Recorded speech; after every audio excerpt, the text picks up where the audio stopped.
You already know what time it is. Welcome back into the NFL with AJL, episode 48. We're live on a Tuesday. You could have been anywhere else in the world, but you're right here with me, tapped in on the show. I know it's been a few days since we've been live, but we got a packed episode 48, and we are definitely chopping up week 7 of the NFL season and everything in between. Hope y'all had a great week so far. October is rolling along. Got my 26th birthday coming up on Friday. We'll be doing a show that day as well, but man, I'm just blessed to have you guys here with me in the audience and to realistically see another year of life to do this show that I love and care about so much. As always, make sure y'all catch the stream live on all platforms, Facebook, YouTube, Twitter, and Twitch. Make sure to like and share the stream, especially share it with a football fan or someone you might know that would love the show. Subscribe on YouTube, please, and thank you. Y'all been crushing it there. And of course, if you hit the bell on the YouTube page, you'll never miss a post when we go live. Drop a click, whatever the case may be, at the NFL with AJL, hashtag the NFL with AJL on all social media platforms. A QR code there will get every bit of content, whether it's podcasts, social media, everything in between. You can actually subscribe to that code and get notified every time I post something on multiple podcast platforms. Episode 48, again, the 49ers lose again. Jalen Hurts prevails over Tua Tagovailoa in their matchup. The Ravens destroy the Lions. The Bills are done. Week 8 NFL power rankings and much more. Let's jump right into episode 48 as the San Francisco 49ers lose their second straight game, falling to the Minnesota Vikings 22-17 on what actually turned out to be a pretty good Monday night football game. I enjoyed watching this one, and as the game progressed along, I was like, wow, I think this one is actually going to shape up to be a reputable game, and we had to put it on the schedule here. But just a little bit for starters, Jake Moody has to make this first kick in the game, leaving 6 points on the field here for a Niners team that only lost by 5. You can't help but look at that. And the Niners had no choice but to get George Kittle involved in this football game, and it's really about time they did, because outside of 2 games this season, it was looking kind of odd and bleak on George Kittle's usage, to say the least. And we know that he's a tight end that is in the elite and the tops of this league. Now, I will give credit to them. 3 turnovers.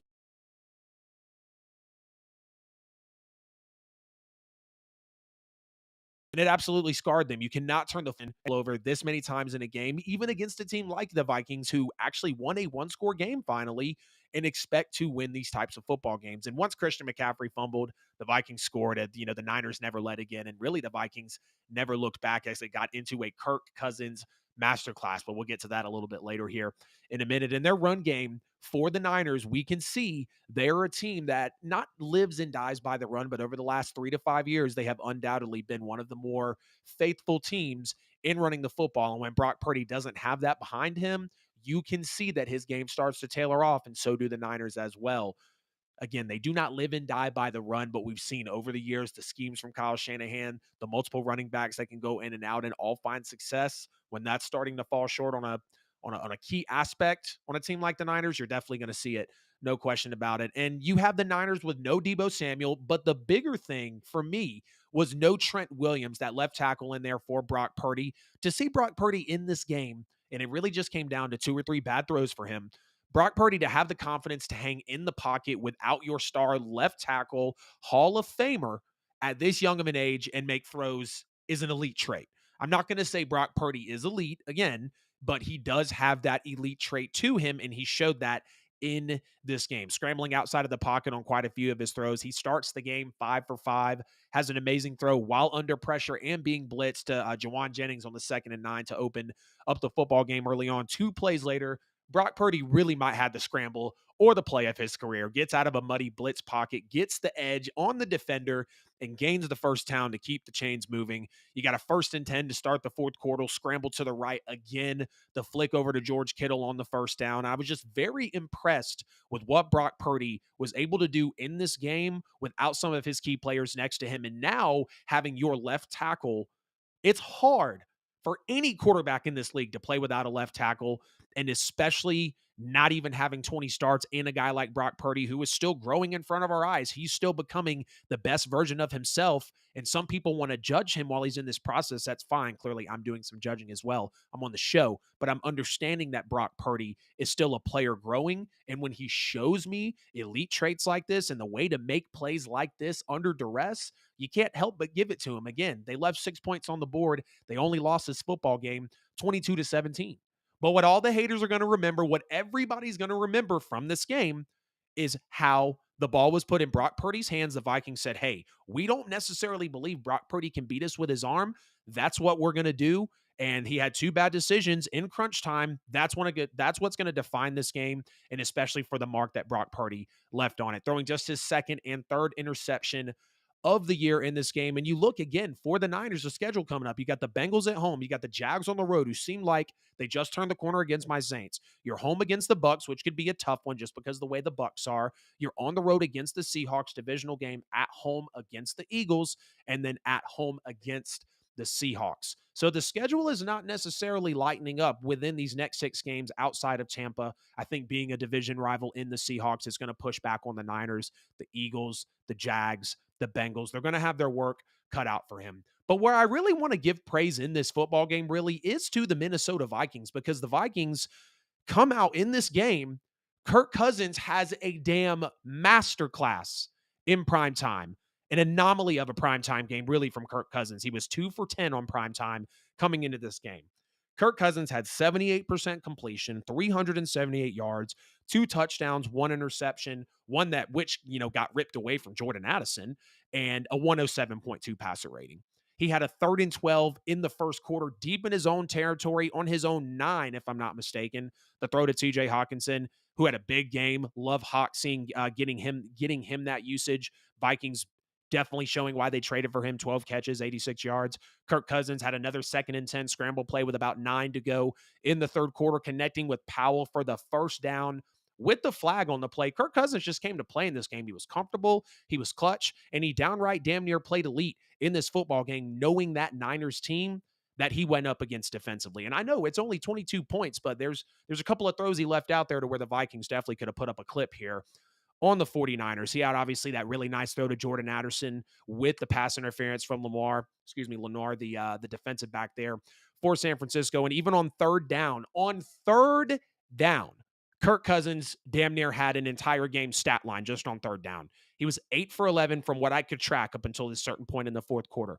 Kirk Cousins on money downs, 8 for 11, 169 yards, 2 touchdowns, 2 touchdowns, 7 first downs. And he was just comfortable. I mean, he had a lot of time to throw, and he was dicing up the San Francisco secondary. He was not sacked at all. Nick Bosa held to 1 quarterback hit. The Vikings just undoubtedly came out and played their best game of the season. They ran the very effective screen passes in this football game with Akers, obviously Hawkinson as well, just picking up blitzes and pressures. And to know that Kirk missed 2 red zone throws that could have been touchdowns in this football game, specifically one that I believe Jordan Addison dropped.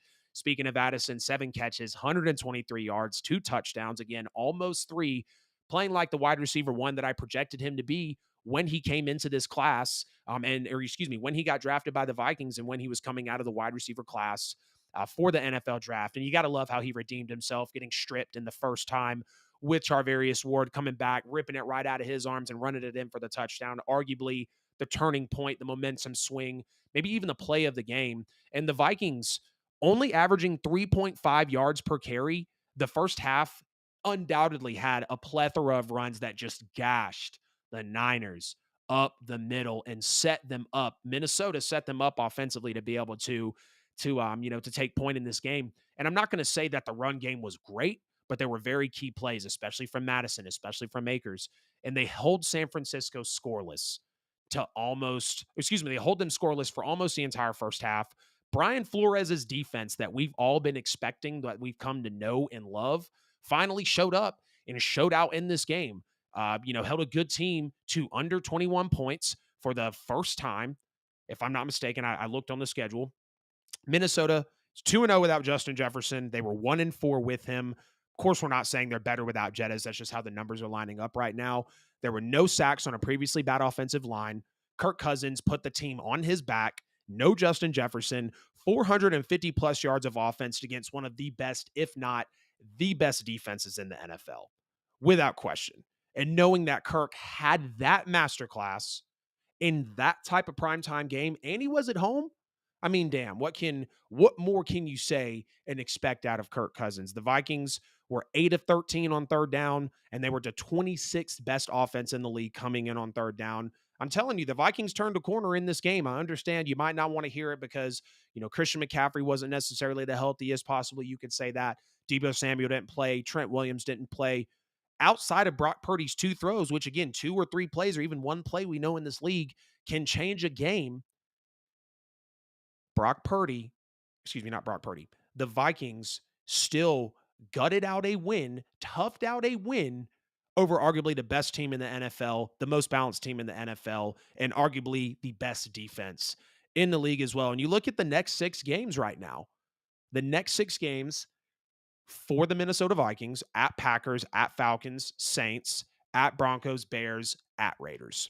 They're all very, very winnable football games, no doubt. I want y'all in the comments. Let me know what you think about Vikings, Niners, week 7. Honestly, one of the best games that the slate really showed us. And just with the takeaways here from the game, I want to know how y'all are feeling. Are you worried about the Niners? Does this win actually mean something for the Vikings? I believe it does. I really think they're going to turn a corner after this one, and we could see the Vikings go on a win streak and get themselves right back into the NFC. But because I feel like the way the Vikings played in this game, it's the Vikings that they were always supposed to be. It's the Vikings that a lot of people expected them coming into the season to be. Yes, there's no Adam Thielen. Yes, there's no Dalvin Cook. But you just come off one of your best seasons in recent memory with Kevin O'Connell, and Kirk Cousins isn't letting you down anytime soon. So you have to appreciate what the Vikings are doing right now. A game that we expected to be the game of the week. Maybe it was for you. Don't really know if it was for me. The Eagles beat the Dolphins 31-17 as the Dolphins continue to show they cannot hang with the stiffer, superior competition in the NFL. And at this point, I don't know if the Dolphins can hang with the best of them, but I want to start with Philadelphia. Jalen Hurts beats Tua, thankfully, in their NFL rematch. Did anyone really think the Eagles were going to lose this game being at home in the Kelly Greens? And it was a rematch of Tua and Jalen Hurts. Everyone talking about how Tua took Jalen Hurts' job at Alabama, yada, yada, yada, yada. But if you didn't know, now you do, that Jalen Hurts is the better quarterback than Tua. And that's not a slight because I like both of the guys. I rooted for both of them in college. I rooted for both of them when they got drafted. I understand you're going to sit there and say, well, look at where Tua got drafted. Let's just take the fact that Jalen Hurts outplayed Patrick Mahomes in a Super Bowl and has now not only been to an NFC Championship game, but a Super Bowl, which Tua has not, despite of where they're landed. We're talking about the quarterback comparisons here. Maybe you could even say Tua has more at his disposal in terms of offensive weapons. But Jalen Hurts, not only the better quarterback, he won the rematch, and now you can see the debate is over. It is Jalen over Tua. And again, that is no slight to these guys. I like them both. But I've always thought Jalen was the better quarterback, even after Tua took his job. And Jalen went to Oklahoma and came second in Heisman voting. All right, I'm off my Jalen Hurts stand status. Jalen Hurts made plays all game, though, scrambling outside the pocket to the touchdown for A.J. Brown was absolutely vintage Jalen Hurts in this game. And a couple of plays before that, scrambled out of a muddy pocket for the first down. We see Jalen Hurts get strip stacked in this football game, and to know his numbers on the drive right after that when he gets the ball back in his hands. 5 for 6 with that touchdown to A.J. Brown, like I just mentioned, scrambled for the first down, and he had 148 passer rating. Philadelphia was 4 for 4 on fourth down in this game. The tush push, the brotherly shove, the QB sneak, whatever you want to call it. People continue to talk about this play, and I really don't know why, because it's legal. Anyone in the league can do it. You're just pissed that the Eagles do it to a very high rate, at a very high rate, and they damn near do it perfectly. They got a great quarterback in Jalen Hurts. They got an amazing offensive line that, sports Lane Johnson. And if everyone can do it and people are starting to copy them, defend it. Because what does it say about you as a team or a defense if you know it's coming, if you know it's legal, and you can't defend it? That means it's just a good play. That'd be like people being out here saying, oh, you shouldn't be able to have more than 250-yard completions in an NFL game. Put your safeties on the back end, bracket them. It's legal. Learn how to play the game and adjust so you don't fall susceptible to really a simple play. Again, you know it's coming. You just have to defend it. So I'm here for the kind of pissed me off. It needs to catch up to it. Um, but the Eagles flashed all their stars in this game. I mean, no doubt. AJ Brown, Jalen Hurts, DeAndre Swift, Kenny Gainwell, even Eli Ricks, Dallas Goedert getting more usage, Josh Sweat, and just holding that Dolphins team to virtually nothing. Excuse me, to virtually nothing after throwing that pick six. All we can think about is the Tyreek Hill bomb. Yes, Tyreek Hill did have a dropped touchdown in this game, which is very uncustomary of him. But the numbers fell the way they did, and the Eagles escaped. Not even escaped. The Eagles took this victory comfortably home. And A.J. Brown in his last 5 games, Tyreek is still the best receiver in the league just by a small margin to me, simply because his speed, he does get in the end zone more. And I feel like you can use Tyreek in almost any situation. Not really that you can't A.J. Brown either, though. A.J. Brown is for sure second in line to him. We see how big and strong he can be. He's a great route runner. He kind of reminds me of when DK was catching a lot of steam in a good way a couple seasons back. Clearly, AJ's a better receiver, but just that prowess, the build, the way he's scoring touchdowns, the speed, the way he's just outmatching guys. Absolute insanity what A.J. Brown is up to right now. 10 catches for 137 yards, 1 touchdown in this game. A.J. Brown in his last 5, 10 for 137 and a tub, 7 for 131, no tubs, 6 for 127 and no tub, 9 for 175 and 2 touchdowns, 9 catches for 131 yards, no touchdowns. That is A.J. Brown in the last 5 games, and as long as they continue to do that, there will be no issue. We see them. I love that the media speculates about what they're getting into on the sideline, immediately going off. Damn near 700 yards in his last 5 games. I mean, let's be real about A.J. Brown being the second best, if not the best wide receiver in the NFL right now. Dallas Goedert, another big game, 5 for 77 and a touchdown, his second big game in 3 weeks, thankfully. Philadelphia was 4 for 5 in the red zone, though. And that is something, again, that Miami, as a defense, they have to get that under their they have to get that under their belt. I'll give a little slack to Miami as we get through the game here. But you see Philadelphia. Philadelphia is a team that is going to come out and smack you in the mouth. They play very fundamental football. And I've been saying it all year. They win in the trenches. They push you around. They make you tired. They started with a 12-play, 71-yard, almost 8 minutes off the clock, unfortunately, just to get a field goal. Then they end the game after Tua's interception. They go on a 13-play, 85-yard, and another 7.5 minutes to end the game with a rushing touchdown. How does that not wear you down as a team? And clearly we saw it happen with the Dolphins. That's just what the Eagles are good at. They're going to outman you. They're going to out-physical you. They're going to push you around. They're going to go for long drives. They're going to chew up chunk plays, or they can methodically just take it down the field 6, 7, 9 yards on you. And then before you know it, you're on the field for 6 to 8 minutes and your defense is gassed. And then if your offense is going to 3 and out, your defense is right back out on that field again. Defenses get tired in this league, and that's what Philadelphia is very good at. There's a stat here. Now flipping over into the Dolphins. There's a stat here with Tua that might be a little nitpicky, but I think it's worth notifying because of how he is inferior against superior competition. And clearly when he is not upright, when he's not protected in the pocket, he's a different quarterback. Tua is 16-4. He's played 20 games in his career where he's sacked 1 time or less. He's 16-4 in those football games. Tua is now 10-11. In the 21 games, he's been sacked 2 or more times in his career. And Tua is now a quarterback that we can safely say he shrinks against bigger competition. If his offensive line is not damn near perfect, again, 16-4 when he's sacked 1 time or less, Tua's output and production drastically falls. It makes him not as good of a player, which therefore is going to affect the Dolphins. And I want to see Tua play great against better competition. I want to see Tua be able to take that leap as a player and throw against great defenses in games where, outside of the Chargers, like you can win that type of shootout, hang with Buffalo that is putting up 48 on your bad defense.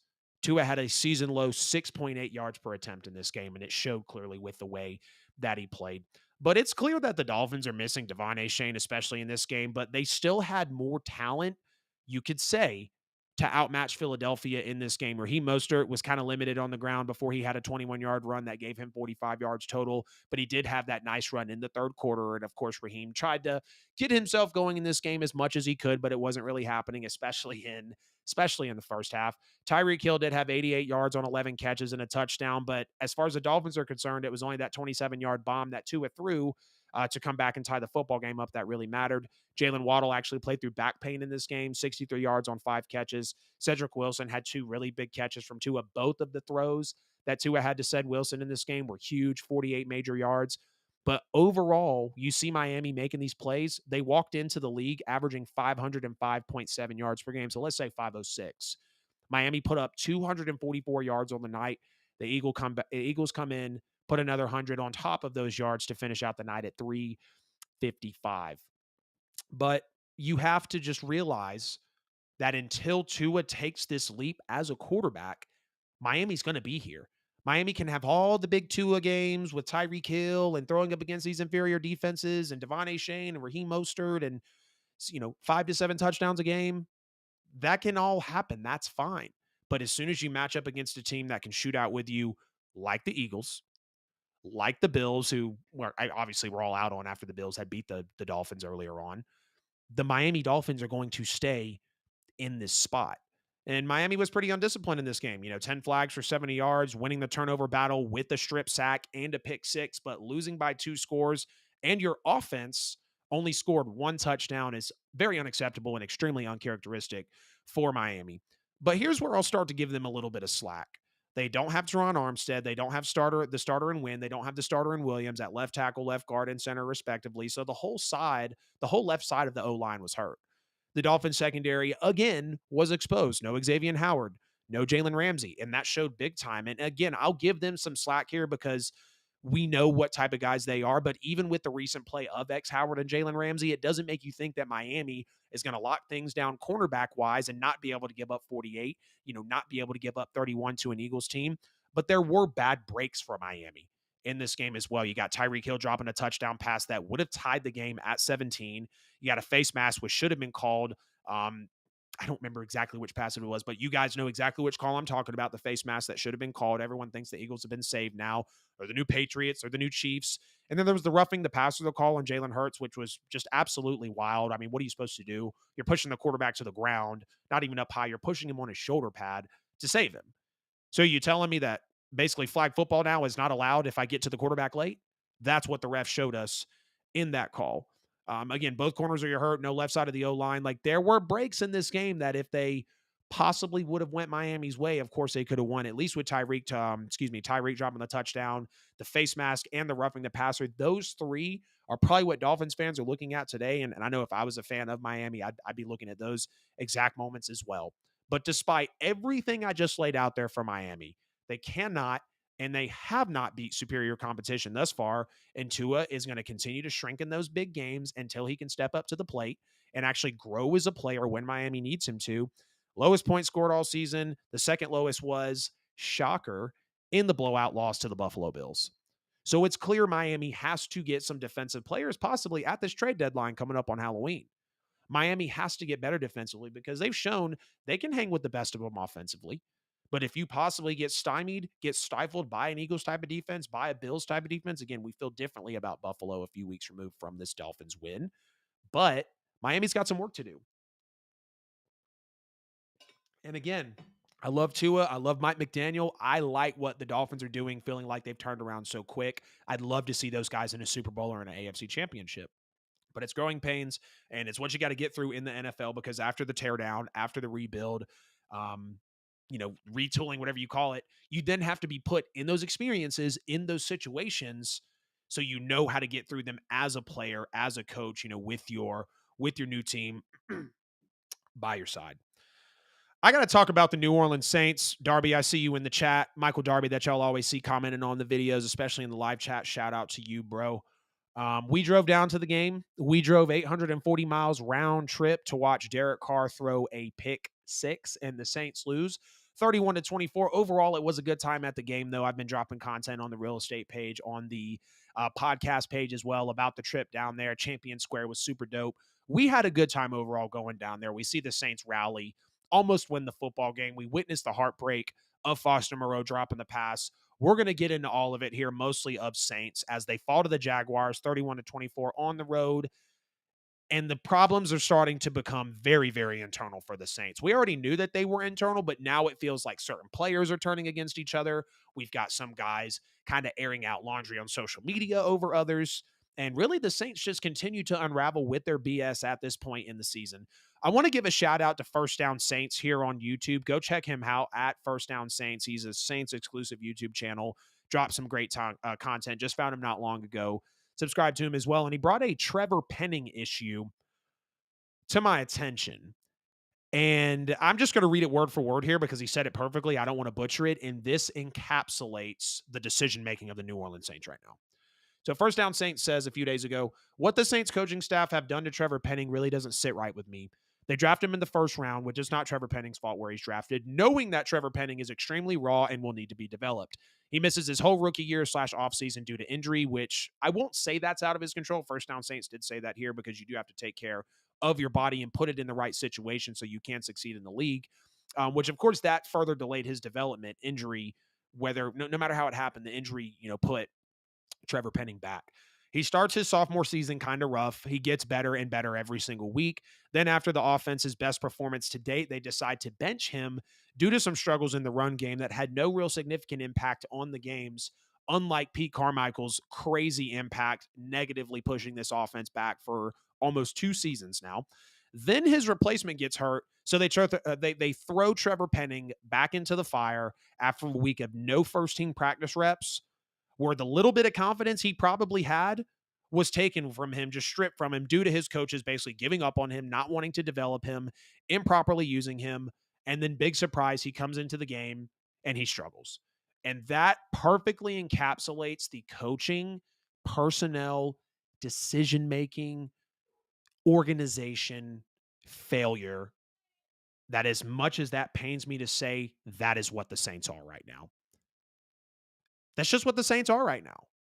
You've heard me over the last few weeks. I'm not going to repeat myself, but there are some new things that have come forward with New Orleans. What's up, man? Good to see you, Ron. Appreciate you tapping into the show. Yeah, the trip was cool. We're actually talking about the Saints game right now.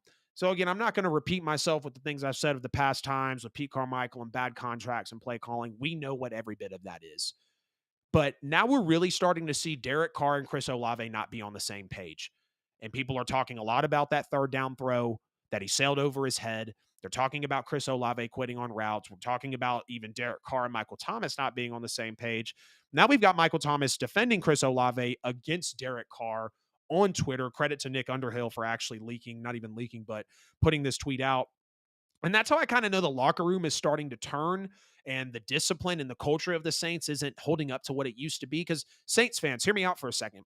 Do we remember this real discipline culture before? Yes, some people called Sean Payton an asshole and he coached really hard, but we know what he did for the organization. Brandon Cooks had his attitude. If receivers aren't loud, they don't get fed. I love Brandon Cooks, but the Saints shipped him out. They didn't want to hear that. Jimmy Graham kind of got an attitude, wanting to get paid maybe a little too greedily in terms of the Saints' eyes. I think he deserved whatever money he wanted. Saints send him out. Junior Gillette, Saints send him out because of attitudes. Dante Stallworth, Saints are sending him out. Like, they have had a history of guys that if they're not fitting the discipline or the culture of the team, they're going to send him out. And I'm not saying get rid of Derek Carr or Chris Olave or Michael Thomas, but when they started chirping, the Saints at least rectified that in some way, shape, or form. They got those situations solved, but not now, because now you have Chris Olave getting pissed at by Derek Carr because Derek Carr doesn't understand the play, and Michael Thomas is coming in and defending the second-year wide receiver on the team. And I don't blame Michael Thomas, because what Michael Thomas said was absolutely right. So, we talk about Chris Olave cutting his route short, which does really suck. You hope that's not a work ethic. You hope that's not an attitude problem. I don't believe it is. But with him being one of our best offensive players, I want to see him getting utilized as much as possible, giving that full effort, making those big catches and making those big plays when he needs to for the Saints team. But, they're talking about the third down throw, which was way over Chris Olave's head. Olave's job on that play was to pull the defense away from the targeting part of the field for Derek Carr, where he was supposed to throw the pass.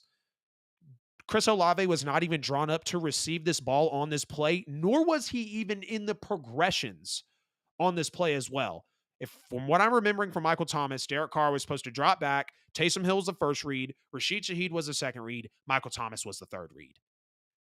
And he's throwing the ball to Chris Olave. Chris Olave, yes, while he should have continued out that route, now we also have the players pushing back saying, oh, well, it kind of was an uncatchable pass and I wasn't intended for it on the play anyways. So, what that says to me is Derek Carr is not learning his plays. He doesn't know them well enough to correctly place blame on the way the play isn't happening. And now we have, Chris Olave basically saying, oh, yeah, I know I should have ran it out, but. And when you start having those, I know I should have done this, but I know I should have done that, but the excuses that start to come in just for humans in general, let alone with the football team, that naturally starts to bring division between people.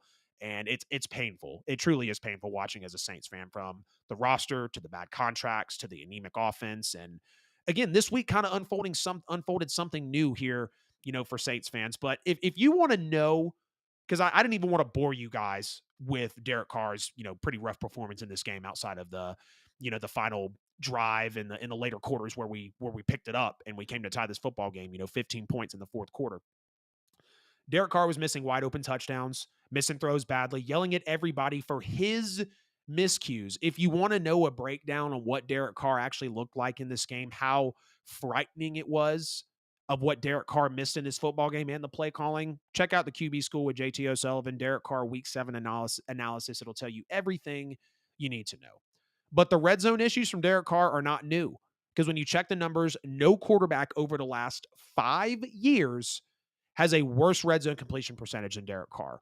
And that's what his issues have always been. And now the Saints have $150 million sunk into this guy. You're stuck with him. We know that the Saints are stuck with Derek Carr. He's an average quarterback. He was scraping top 10 on his best days, and he's not close to his best days now. Yes, Jameis could start, but the Saints won't do it with the money they have put into Derek Carr, because you're really going to pay a quarterback 40-something million to sit on your bench for 4 years. No, that $150 million quarterback is going to be built around and is going to be taken advantage of in the best way to pair him with offensive talent and coaching. And the Saints are absolutely botching it. And that was my issue from the start. The money you gave him, and yes, I understand Josh McDaniels, really stinking up the joint, but Devontae Adams had a career year. Josh Jacobs had a career year. And Derek Carr did not. The Raiders, who drafted him, who bought in on him to take him out of college after a decade, knew what their ceiling was with him. And the Saints said, that's okay. I'll go pay you $150 million to come coach, or not to come coach, to come quarterback this football team. And the Saints were so wrong. They couldn't have been more wrong. They had me.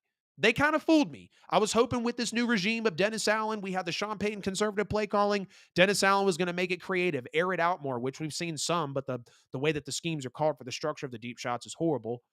Derek Carr comes in. I know he's better than Jameis, not crazily better than Jameis, but I'm hoping for better decision making. I know he's got a big arm. I know he can make plays, in my opinion, more than Jameis can. And Derek Carr is on pace to throw 17 passing touchdowns this year. Again, no quarterback over the last 5 years has a worse red zone completion percentage than Derek Carr does in the NFL. And let's not act like Derek Carr was great, a couple of years before he came to New Orleans. We knew that he was falling off as it got later in his career. And that's why, again, the Raiders did not trade him. The Raiders cut him. They knew what they had with him, and they kicked him to the curb. And Derek Carr's pick six was horrible to watch in person. I was eating my words immediately. I told my lady before I went, I said, hey, I'd love to see a pick six at this game. I'd never seen a pick six in a football game. Well, you bet your sweet ass I got one. And it was Derek Carr throwing a horrible, horrible pass. And I had great seats at the game. So I saw it from snap to whistle. And it was not pretty. It was not pretty to watch at all. You got Dennis Allen continuing to deny anything and everything at the podium. I mean, absolutely ridiculous. What's up, fellas? Checking in on the chat now. I know that feeling. Yeah, he looked trash. Go Cow. Here he goes, man. I know Derek Carr looked trash. I shouldn't even start reading your GC comments. I don't even want to say the comment. I'm just going to abbreviate them for you, Mr. Christopher. But, Dennis Allen continuing to deny anything and everything at the podium. He's literally a bot. I've told you guys this. He is not good at the podium whatsoever. And you can tell that him and Pete are just not all mentally there, all tapped in, actually want to be with this football team, it feels like. So he was asked about the growing pains for this offense, and Dennis Allen goes, okay, well, it's time for those growing pains to be done. So the reporter comes back and says, okay, what if those growing pains aren't gone? DA says, I will cross that bridge when they get there. You don't know when the bridge is there, clearly, because we were there weeks ago. You clearly don't have a solution. That's why you're saying that, DA. And are we not already there? Are we not already at a point to where this Saints team has a worse offense this year than it did last year, and we have better players? And that's just facts when you look at the numbers and you look at the rosters. It's even getting so bad now to where the special teams is dreadful. Blake Groupie and Lou Hedley were awesome stories when we signed them, no doubt, but they got to go. The Saints are in the bottoms of the league in yards per punt, inside the 20 punts, and they are dead last. Lou Hedley is specifically in punt hang time. His punts do not hang in the air for long. They're getting to the defender, or excuse me, to the return team very quickly. And I'm just honestly tired of seeing my Saints offense get on the field 3 and out, running a few plays, and then Lou Hedley can only give me a 33-yard kick. And after a return, they're damn near in plus territory. I mean, come on. And would you know that the Saints have the most punts in the NFL with 35? The Saints have 35 punts in the NFL on the season. Yeah, just let that sink in. 35 divided by 7. Saints are punting 5 times a game. 5 punts a game. Horrible. We basically have as many punts a game as Derek Carr has passing touchdowns on the season. Now, Blake Groupie, 16 for 20 on the year. We see him missing field goals, though. He's got a missed kick in this game, and his misses are just so major. Again, he is 16 for 20, but when you are 80% and you're a rookie kicker, we see the leash is not long for some of these guys. That's why the Justin Tuckers and the Younghoe Koos are so elite. They stay with the same team because they understand they keep doing what they're doing. They're not going to have to worry about a job. And I think it's about time that Blake Groupie and Lou Hedley possibly start worrying about a job. You see Will Lutz over in Denver. He's 12 for 13. Now, let's just get into a little more of what the Saints are actually looking at here in terms of salary cap held, the trade deadline coming up, and then we'll finally talk about the game some. I just got a few takeaways from the game. So the Saints are in legit salary cap hell. We already knew that walking into the year. We've seen the Saints year over year kick the can down the road, contract, veteran, aging player, untradeable. If the New Orleans Saints cut every player on their roster next year that had a positive salary cap savings, aka if the Saints cut them and they were able to make money based on what they still owe them, the Saints would create $15.4 million in cap room. So probably not even making $1 million a player. That's how bad these contracts are. That's how badly they're pushed out. The Saints are currently around $85 million over the cap. So it can possibly feel like a situation where you can't even reset anymore because it might not be feasible. If the Saints cut every player on their roster next year and they were able to save money on every player that they cut, they would only make $15.5 million. That's horrible. And it's things like that that make me look deeper on Sean Payton and Mickey Loomis and just really make me want to implode it that much more because there's only one way to go. There is only one way to go at this point, and it is you ransack this coaching staff and you draft your quarterback of the future. And you could sit there and say, "Oh, Adam, we're 3 and 4. The trade deadline's coming up. Let's get draft capital." Who wants these contracts? Who wants these aging veteran players? You're the oldest roster in the NFL. These are horrible, bad, backloaded contracts.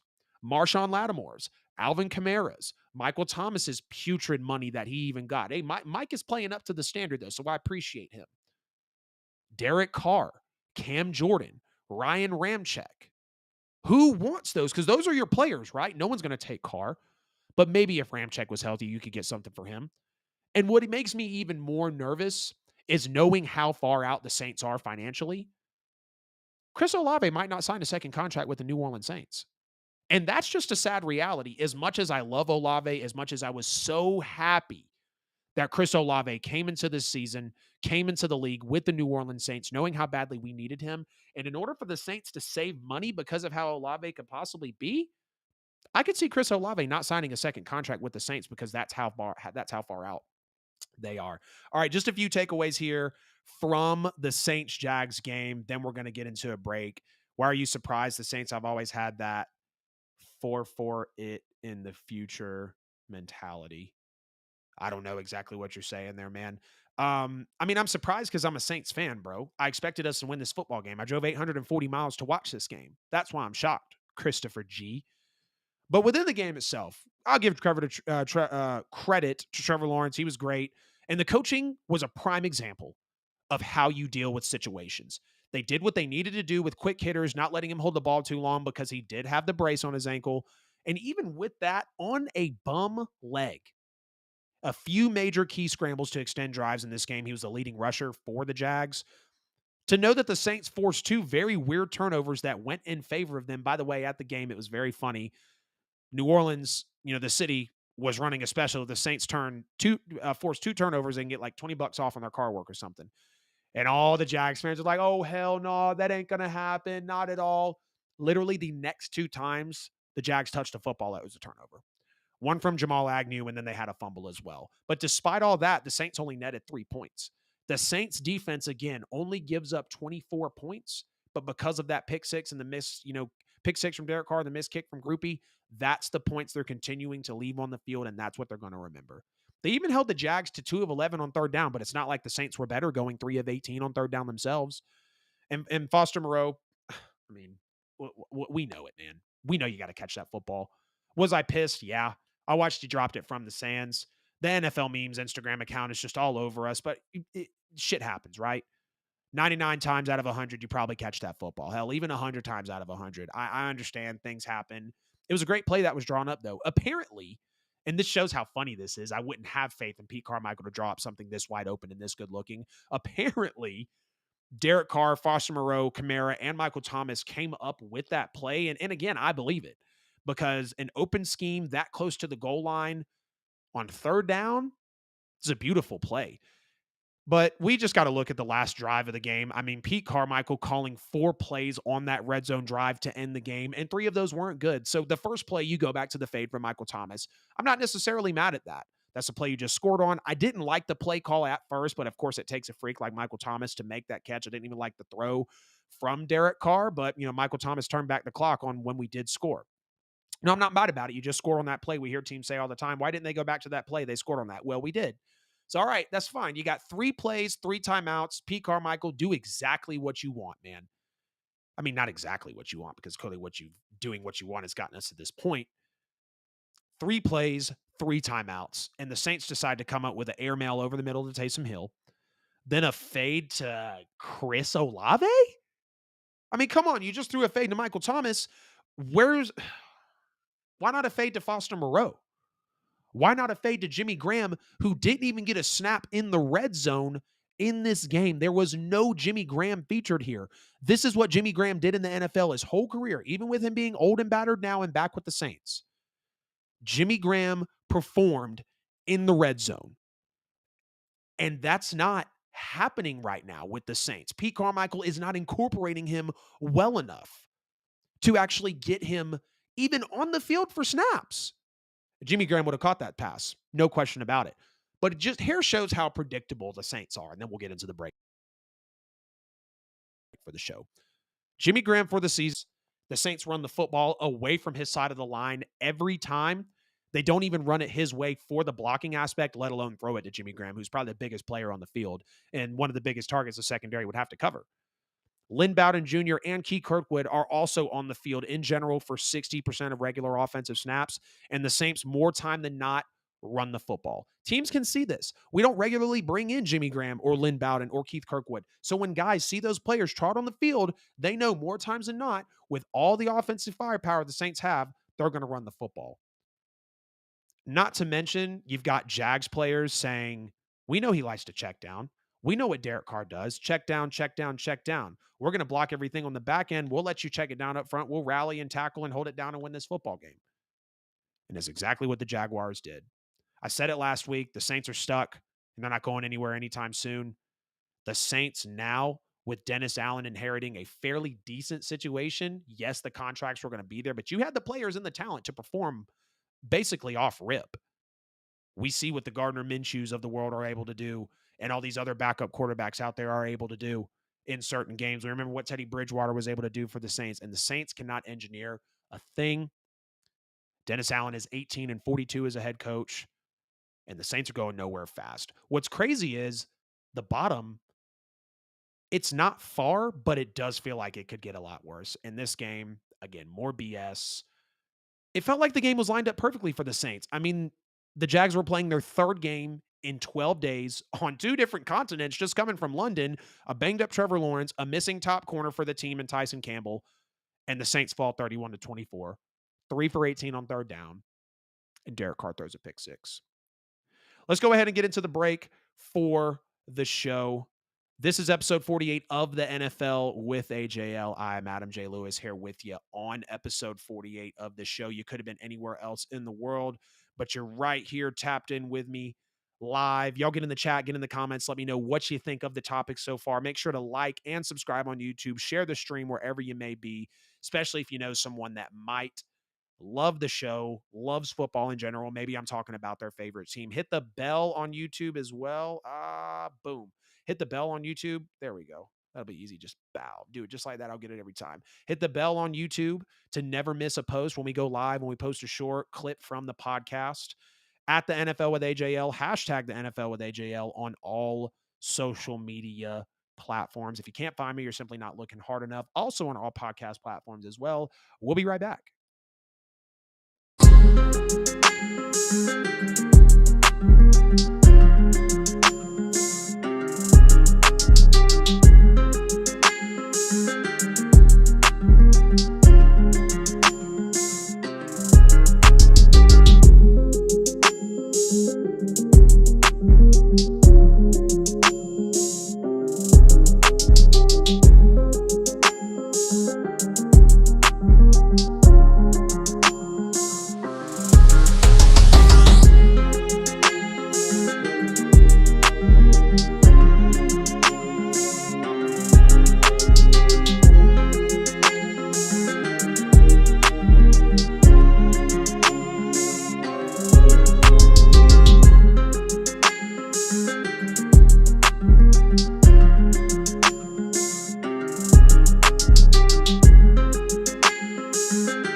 Welcome back into the NFL with AJL, episode 48.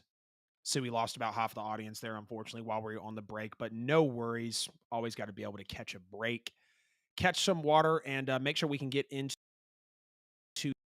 the second half of the show here of the NFL with AJL. Please make sure you like, subscribe on YouTube, share the stream wherever you may be watching, hit the bell on YouTube, and of course, scan the QR code for every bit of social media and podcast content. As always, we're sponsored by Buy and Sell with AJL for all your worldwide professional real estate needs. Whether you're looking to buy a home, sell a home, or invest in real estate, Buy and Sell with AJL is the real estate team you need to be working with. Drop your email in the comments or get at them on social media to get on their exclusive newsletter or their AI system they've implemented into the business now to really benefit their buyers and sellers on the go for sure when it comes to a specific property as well. Buy and Sell with AJL for all your worldwide professional real estate needs, turning clients into family by prioritizing people over transactions. The Ravens dominate the Lions 38-6. And you got to ask, is this game more about the Ravens playing great or really the Lions just playing that bad? Because when you see a team like the Ravens dominate a top team like the Lions 38-6, it's going to make you ask some questions. And this isn't even a game I feel like I'd usually put on the slate, but because it's against two top 5, top 6 teams in the NFL, it's got to get discussed. So is it more about the Ravens playing great or more about the Lions playing bad? I believe it was more about the Ravens playing great in this football game. They just won in all aspects. They go up 28 to nothing, basically have a shutout until Jahmyr Gibbs gets free in this football game. And you even see the first touchdown pass to Nelson Aguilar from Lamar Jackson was a very elite play. And Lamar Jackson's MVP case is starting to grow as the season goes on. He's on pace for 4,700 all-purpose yards, so passing and rushing. 12 rushing touchdowns, 19 passing touchdowns, which would give him 31 total touchdowns on the year. And he had a great day, no doubt, going 21 of 27, 357 yards, and 4 total touchdowns against those Detroit Lions. And we heard some people chirping about the Ravens' recent red zone struggles in their previous 2 games. Well, Todd Monken said, hold my beer. I've absolutely got you guys on this offensive scheme. He went 5 for 6 for touchdowns inside the Lions' 20-yard line, including 5 straight touchdowns when they did get in the red zone of Detroit, and they likely would have been 6 for 6 had their last scoring drive not gotten stalled out by a holding call that was actually on Ronnie Staley after OBJ picked up a first down and really was just a few yards away of the goal line. Sunday's win also marked the most offensive points scored since week 2 of last season when they lost 42 to 38 to the Miami Dolphins. We remember that. That's when Tua really started to get his flowers and respect, had the big 6 touchdown game. And then it recorded its most total yards, 503, since week 5 of the 2021 NFL season, and a 31-25 overtime win over the Colts on Monday Night Football. And the way that the Ravens played in this game, this feels like the Baltimore Ravens that I was expecting to come into the season. Elite Lamar Jackson, receiving core finally built out. You're hoping they stay healthy. Of course, you lose a J.K. Dobbins. Marlon Humphrey gets hurt early on. You've got some offensive linemen getting hurt early on. And it doesn't necessarily look like it's going to be going well for the Ravens. And then, here they are sitting at the record that they're at, blowing out a top team like the Lions. And this is what we know the Ravens team can be. And I don't think it's any coincidence that this is the most points they've scored since last year. And this is the most yards that they've had since the year before. Especially year before and even season before that. Those were the Baltimore Ravens that everyone had known, come to know and love and respect really in this new era of the NFL with the way Lamar Jackson was turning heads. And after this win, it seems like a couple teams turned the corner this week. We had the Ravens in this win. It seems like the Vikings turned a corner as well. What was the game that I talked about earlier? There was another team that I felt like turned the corner also in this game, in this week of the NFL. And the Ravens were definitely one of them. They had a very, very balanced play calling. Very balanced play calling on the day. 28 passes, 27 runs.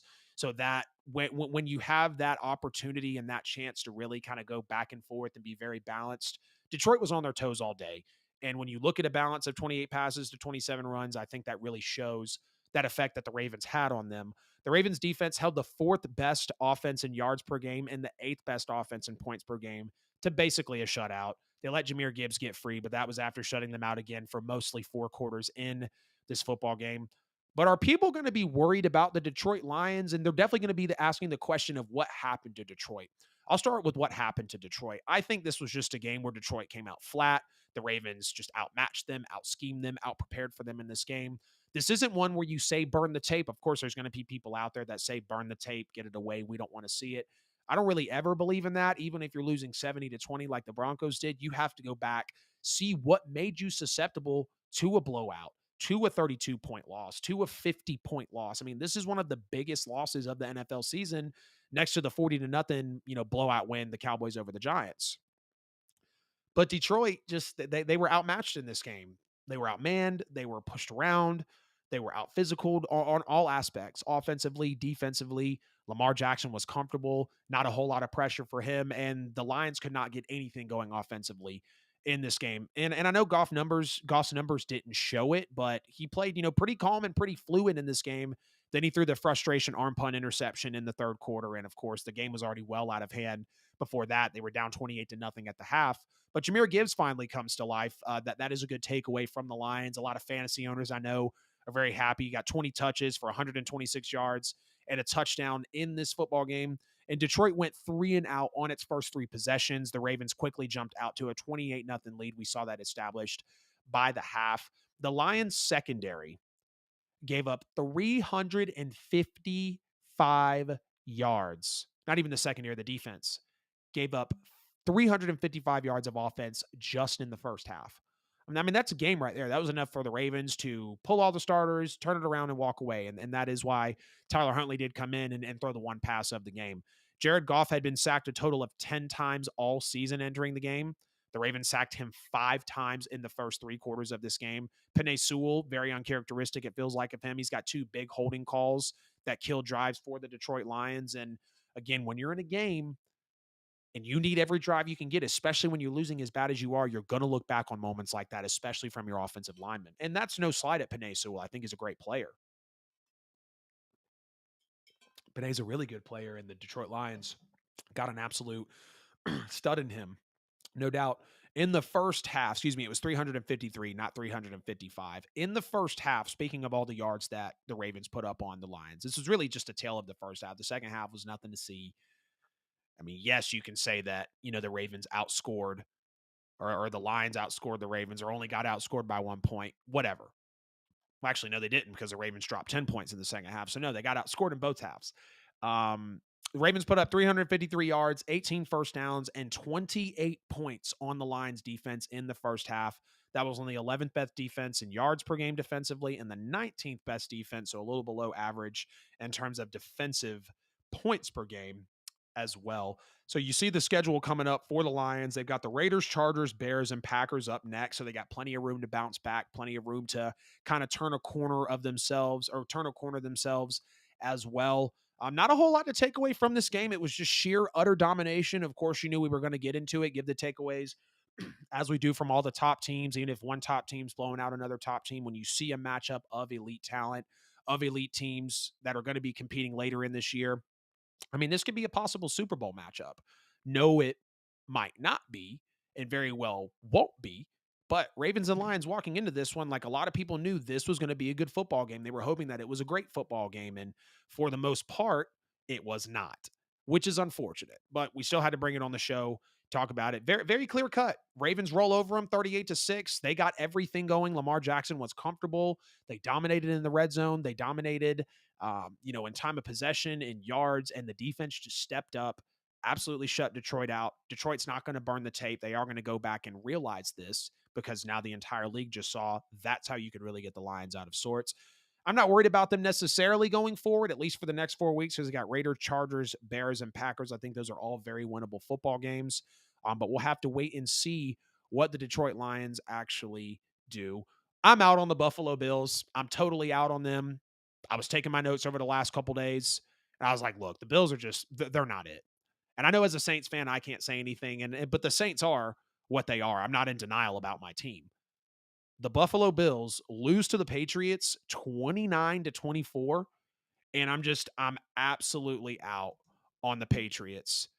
Or not on the Patriots, heck, on the Buffalo Bills after this one. 29-25, excuse me. I knew that score didn't feel correct for some reason. They lose 29-25 on the road. They're 4-3. Now the Patriots are a 2-5 football team. And we saw the Buffalo Bills get away with it versus the Giants sleepwalking. And Bill Belichick literally took notice of that. It was not going to let it happen. And Buffalo should have known walking into this game on the road in New England against still Bill Belichick, who now just got his 300th NFL win. Congratulations to him. I know he's still chasing Shula's record. We know that Bill Belichick is going to take away your best, your best thing, your strength. Or if there is a weakness, he's going to exploit it. He jumped on the same thing in the first half, just like the Giants jumped on the same thing in the first half. And give credit to the Bills. They tried to do everything they could to rally back and win this football game. And they did the same against the Giants. But they should have lost to the Giants because there was a no call. And now they lost to the Patriots, and rightfully so. And everybody saw it on television. Everybody saw it on a game that the Bills were on a good audience for, broadcasted, and now the people can finally see why they have to be out on the Buffalo Bills. They're just not Super Bowl contenders. And at this point, I don't know if they're even going to sneak into the playoffs with how the AFC is starting to shape out. And you look, the Bills' first play from scrimmage, Josh Allen interception, trusting his arm, just kind of set the tone. Stephon Diggs had 4 yards until his third quarter catch at the beginning of the third quarter. It was 2nd and 12. You got to love the sliding catch Stephon Diggs, also had. He slide, popped up, and then got a touchdown in the fourth quarter. So you love to see that from Stephon Diggs, an elite player and receiver in this game. And Josh Allen had a nice scramble out left on 3rd and 5 to James Cook was nice. This really felt like the James Cook arrival game. We know, or at least I knew James Cook coming out of Georgia, going over to Buffalo. I was like, damn, that's going to be a really good fit. I really see that being a good fit for James Cook. And now he's getting his proper usage season over season. And he came in this game and played well. He had a lot of key touches and a lot of key plays. And that one there from Josh Allen is a prime example. Now, Josh did take a bad sack on 3rd down with about 2.5 minutes to go in the first half, just really that the pocket collapsed on him. I thought that was another key moment there where the Patriots just kind of took the energy out of Buffalo and really just electrified the stadium at that point. And again, good to see James Cook break out in this one, but I will give Buffalo credit for getting the turnover and rallying with Josh Allen and company to score and take the lead in this football game. But let's take a look at the Patriots and Mac Jones. I mean, Mac Jones was playing like his 2021 self in this game. He turned back the clock to the 10 wins, 7 losses, getting blasted by the Buffalo Bills in the playoffs. Mac Jones took that a little personal. We know he's in the same division as the Buffalo Bills, so he gets to play them. But Bill and Mac finally got to be on the good end of the stick, especially here against Buffalo. I mean, he had some nice throws to Pharaoh Brown, especially the one in the fourth quarter from Mac Jones. That really impressed me. It was the Patriots' best game of the season. It was Mac Jones' best game of the season. And he really looked like rookie Mac Jones that did win those 10 games and get into the playoffs. You got Douglas, Kendrick Bourne getting touches at very key moments in this game. You got the big throw to Hunter Henry, major throw to Mike Gesicki for the game winner. No turnovers, engineering a fourth quarter 75-yard game-winning touchdown drive against the Buffalo Bills. Would you have taken that from Mac Jones? Would have you believed anybody if they told you that Mac was actually going to do that with the New England Patriots? He had 4 players for the Patriots that had 4 players receive 50 receiving yards, 9 players caught a pass, and multiple players from each position group were targeted by Mac Jones. We saw Mac Jones really falling in love with Kendrick Bourne. That was his top target in this game, and he seemed to keep doing it over and over again. And you got to love guys like Hunter Henry, Mike Gesicki, Devontae Parker. Yes, they only combined for 40 yards on 5 catches, but their catches really counted. And of course, Gesicki's game-winning touchdown. Again, this game and really life is all about what do you remember recently? What are people going to remember recently? And people are going to remember Mac Jones driving down the field at home, 75 yards, fourth quarter game winning touchdown against this Buffalo Bills team, who I'm out on. I think they're frauds, but they've still been able to win big and have the defense do what they've done against other teams. Excuse me, what they've done against other teams defensively over the season. So the Bills earned 5 of these victories by double digits, including the 2021 playoff win dating back to the start of the 2021 season. They were 6-1, so it was good for the Patriots to come out of this one with a W. And you just got to be impressed with Mac Jones this week. His highest passing yard total since week 1. He didn't throw an interception for the second time this year, and he just made throw after throw, stepped up in the pocket when he needed to. And I'm not sit over here and hype up a 2-5. He finally just played his best game of the year, and maybe his best game of his career. But you can't take away from the fact that this is a big win for them. And the Patriots played a very clean game on all sides of the football. They ran the ball well at the beginning of this game, controlled the time of possession. They even made that turnover. And they were just able to really dictate the game over the first 2 quarters. And after committing 7 turnovers during the 3-game losing streak, Mac Jones did not commit a single turnover in this game. It was very efficient. I mentioned that earlier, just a little while back.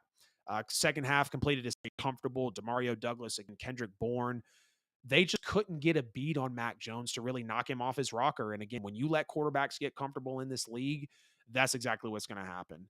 Oh, thank you. I forgot to say, shout out to the baby. We just celebrated 6 years. It's hard work being in a relationship, but I love that woman so much. I'm stopping the show in the middle of talking about a game to talk about my baby.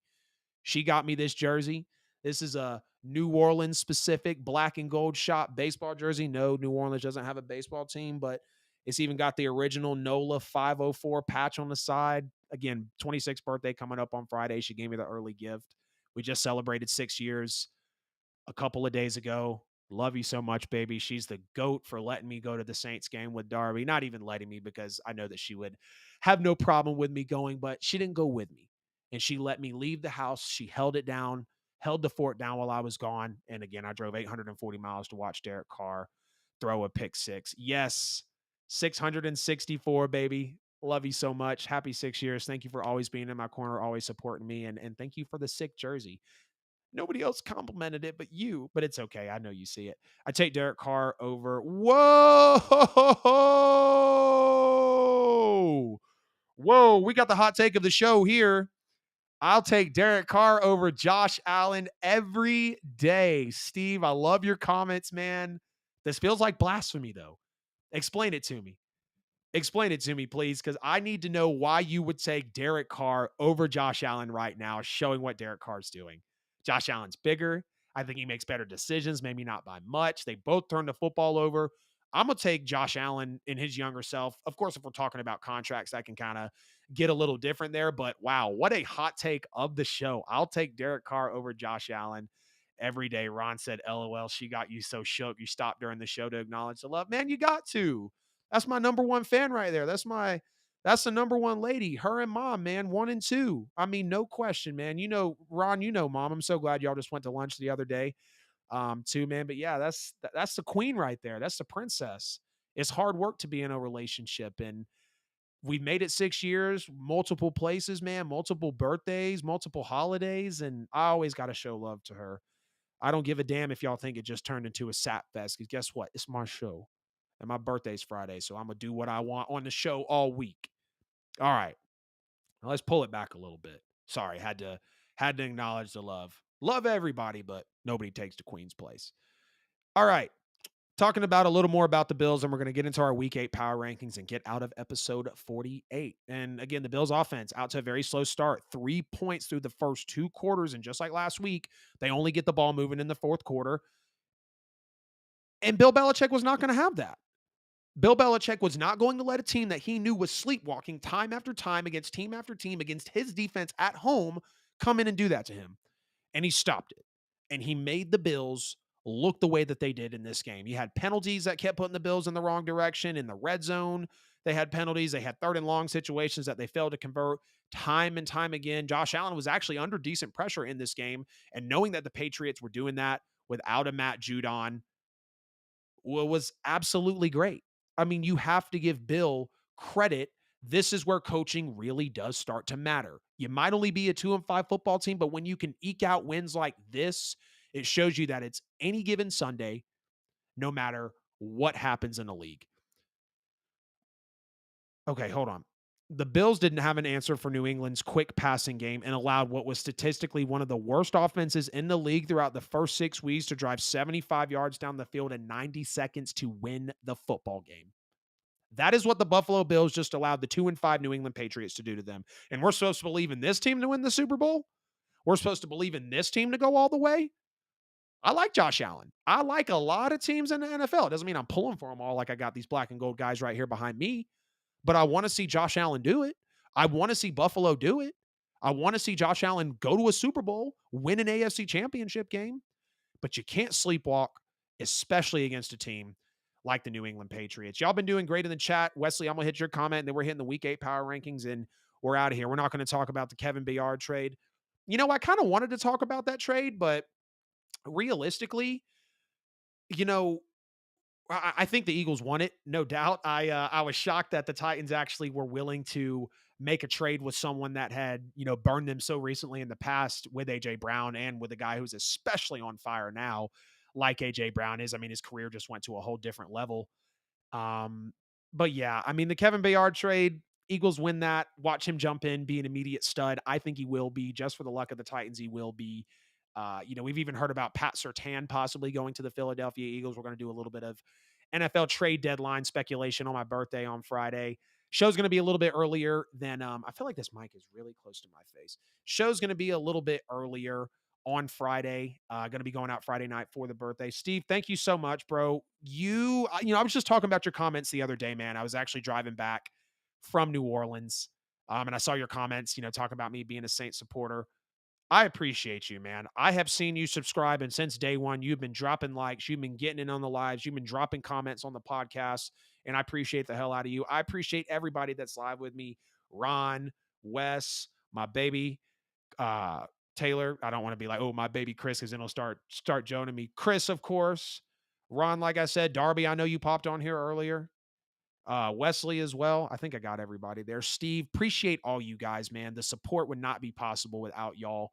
I haven't mentioned it yet, but as you guys know, we have the super chats, the channel memberships available. I'm still working on coming up with channel memberships, but I think what I'm going to do right now is one-on-one content. Like if you guys want to start a podcast, if you possibly want some insight on how to put a show together or how I run the show here that I do, because this is all me. I bought all the equipment. I set it all up. It might look amateur. It might not. But if you're looking for this possible type of setup, I'm thinking about that type of approach for the channel memberships. As always, you can drop a super chat. You can donate directly to the show, directly to the cause of the show, of the channel, right in the YouTube chat. Put in your card. You can donate $1. You can donate $100. No donation is too big or too small. And again, your boy's 26th birthday is coming up on Friday. So I appreciate all the love and support you guys are giving me. Let's go ahead. Thanks, Steve. You deserve a lot of love, man. Let's go ahead and get into the NFL Week 8 power rankings here on the NFL with AJL. We got a shakeup as the top four has now basically realigned. We got Baltimore jumping up some. We got Buffalo jumping down a good bit. Let's go ahead and jump into it. I've got Philadelphia at the number one spot. They are the best team in the NFL to me right now. They do beat Miami at home. And, some people could say, hey, Adam, Miami doesn't have a great defense. Are they really that good of a football team outside of the offense? It was still a highly touted matchup in prime time, Sunday Night Football. The Eagles win big in the Kelly Greens, and just the way that they've played in that game. And now they make the trade for Kevin Byard just to keep bolstering that roster. I got the Eagles as the best team in the league right now. Kansas City's going to jump up 2 spots to the second overall spot as they win to the Chargers at home. And the big reason they jump up is because, of course, San Francisco loses to the Vikings on the road. Yes, they lose close, but we know the Vikings aren't a great team right now, so I'm going to have to drop San Francisco to number 3 here. So they drop from the 1 to the 3. Miami drops from the 3 to the 4 as they lose to Philadelphia on the road, of course. So of course that's going to make them drop in the power rankings. Now, Philadelphia is a good team, and maybe some of y'all think I'm being harsh for Miami dropping from the 3 to the 4, but top 4 is going to be Philadelphia, Kansas City, San Francisco, and Miami. Now, Baltimore is going to come in at the 5 spot. They blow out the Detroit Lions here. The Lions were recently ranked ahead of them at the 5. Now, Baltimore will be at the 5 spot. Jacksonville wins over my Saints on the road. It feels like they've turned the corner. I think so. There it was, the Ravens, the Jags, and the Vikings. All feels like they've turned a corner this week. So I'm going to have the Jags in at the 6 spot as they blow out my Saints. Going to have Detroit falling to the 7 spot after getting blown out by the Baltimore Ravens. Going to go ahead and pop Buffalo in at number 8. They do drop a few spots as well, losing to the Patriots on the road. We just talked about how horrible of a loss that was for them. Excuse me. We got Dallas at number 9 and Cincinnati at number 10 as they both respectively have bye weeks, so they will not move in my power rankings. The Seattle Seahawks will stay put as well as they win over the Cardinals at home. A shakeup in my bottom 4 now. I did recently have the Chargers, the Rams, the Bucks, and the Colts respectively from the from the 12 to the 15. Now I'm going to have Minnesota popping back in as the 12th best team in the NFL when you beat a big team like the San Francisco 49ers, despite what was happening to them in that game, despite the injuries. It's still a big win because we know that the Minnesota Vikings have not been a team that is winning 1-score games. Literally their first win of the season in a 1-score football game. And rightfully so. They're going to jump into my top. They're going to jump into my top teams here. I'm going to keep the Chargers at number 13 because I do realistically feel like they are a better team than the Pittsburgh Steelers and the Atlanta Falcons, rounding out my 14 and 15. The Chargers lose to the Chiefs on the road, so they're going to drop just 1. Minnesota is going to jump up in that one since they did they play earlier this year? I feel like they did. Yeah, they did. Do I have the Chargers ahead of the Vikings? No, I don't. But the way that the Vikings just recently played, it's hard. Like, I know some people would jump in and say, oh, you know, Chargers beat the Vikings. Why are they not ahead of them? Well, I think Minnesota's a different team now than they were then. And I think the same with the Chargers because realistically that game was a month ago. Pittsburgh does win their football game. They beat the Rams, so I feel like they deserve to jump in. Tampa Bay losing to the Falcons at home, they're going to fall out. The Rams losing to the Steelers at home, they're going to fall out. The Colts losing in a shootout to the Browns at home, I have them falling out as well.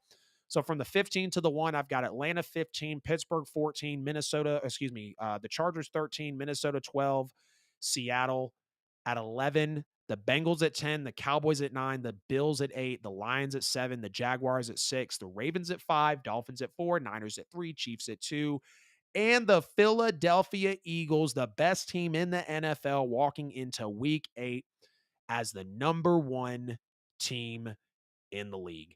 This has been episode 48 of the NFL with AJL. I greatly appreciate everybody jumping into the show tonight. Had a ton of likes, ton of comments. Hope y'all shared the hell out of the show as well. Please make sure to like, subscribe, share, and follow before we get out of here tonight. Y'all been crushing it for me on YouTube. If you want to drop a super chat to support the show directly on YouTube, I would greatly appreciate it. We chopped up the 49ers losing again, Jalen prevailing over Tua. The Bills are done. The Ravens destroy the Lions. I went on a 20-minute tangent about my Saints, and I ranked the top 15 teams in the NFL for you on this show. Of course, you can always remember to get the QR code right there. If I can point at it correctly, it'll give you every bit of social media and podcast content at the NFL with AJL, hashtag the NFL with AJL on all social media platforms. And if you can't find me, you're simply not looking hard enough. Don't forget Buy and Sell with AJL for all your worldwide professional real estate needs. Get at them at Buy and Sell with AJL on social media platforms. We'll be back on Friday on my 26th birthday, October 27th, episode 49. I really wish it was episode 50, but hey, it's all good. We'll be back with episode 49 on Friday. Going to be speculating some NFL trade deadline. Going to be catching back up on my weekly picks. And we got a couple of stories in the league as well. As always, I love you. I need you, and I will see you